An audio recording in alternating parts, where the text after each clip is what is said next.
पलमपुर गांव दो चीजों के लिए जाना जाता था, उसके चाय के बगान और हमेशा बनी रहने वाली धुंध। यहीं पर अंबर और दीपा दो दोस्त बड़े हुए थे। दोनों एकदम अलग थे, जैसे सूरज और चांद। अंबर एक पेंटर, दुनिया को रंगों से भरा देखता था। दीपा एक लेखिका, जिंदगी की छोटी छोटी बातों में खूबसूरती ढूंढती थी। एक दूसरे के बिना दोनों अधूरे थे। उनका रिश्ता बहुत मजबूत था, या उन्हें यही लगता था। पलमपुर में जिंदगी धीमी थी, जैसे रुकी हुई। दिन एक जैसे थे, धुंध कभी हटती नहीं थी। गांव वाले इस धीमी जिंदगी के आदी हो चुके थे।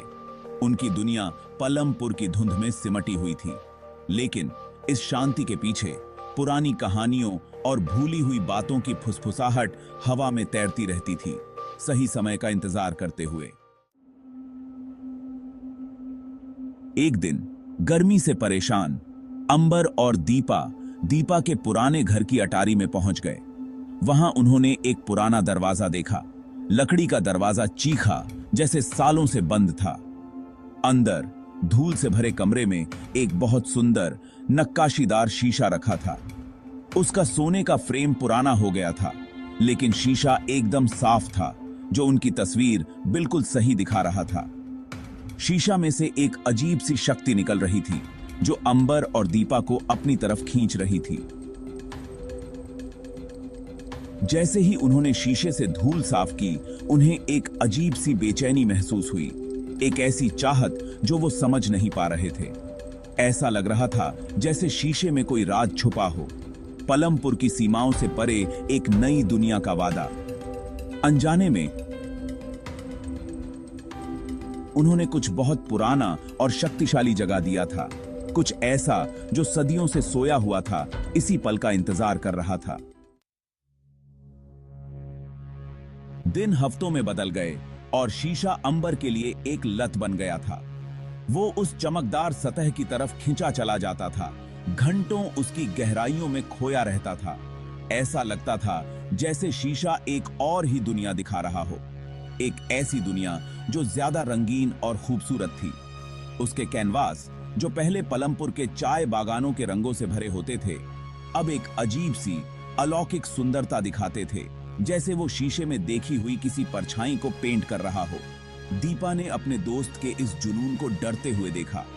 उसे अंबर में एक बदलाव दिखाई दे रहा था, जैसे वो असलियत से दूर जा रहा हो, जैसे शीशा उसे धीरे धीरे निगल रहा हो।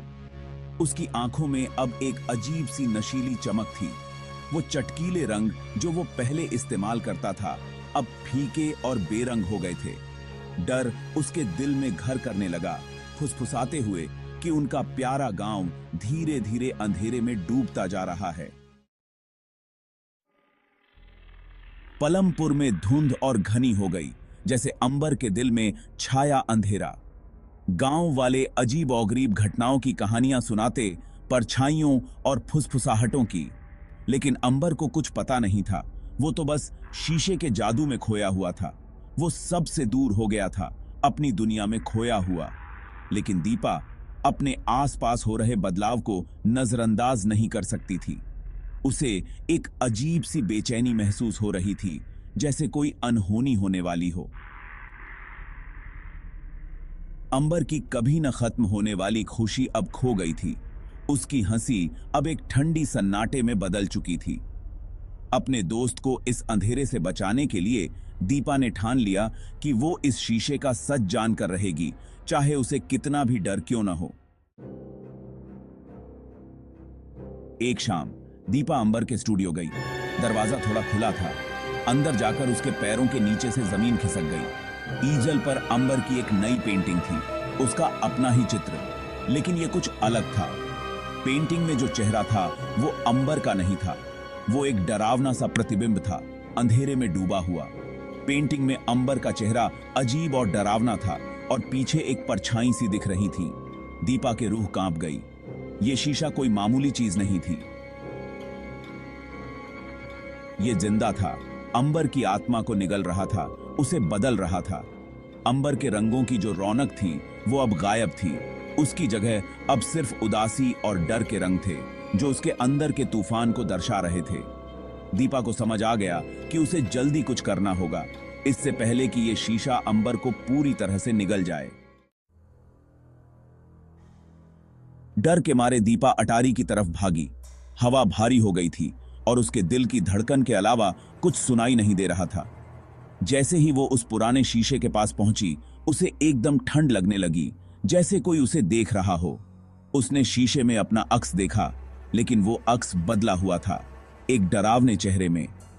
दीपा को अचानक समझ आया, ये शीशा सिर्फ अंबर को नहीं बल्कि उसे भी अपने जाल में फंसा रहा था, उनके डर के साथ खेल रहा था। सिर्फ उनका अक्स नहीं था, यह उनकी आत्मा का काला चेहरा था जो उन्हें दिखा रहा था कि वो क्या बन सकते हैं, कि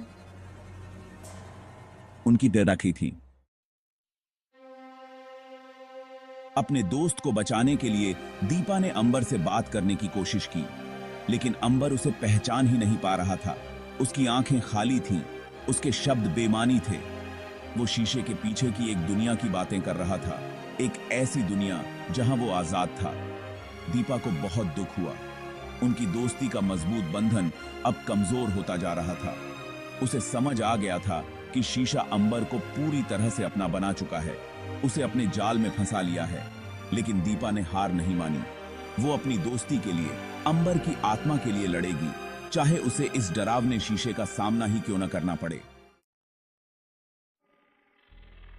हिम्मत करके दीपा ने शीशे में छलांग लगा दी।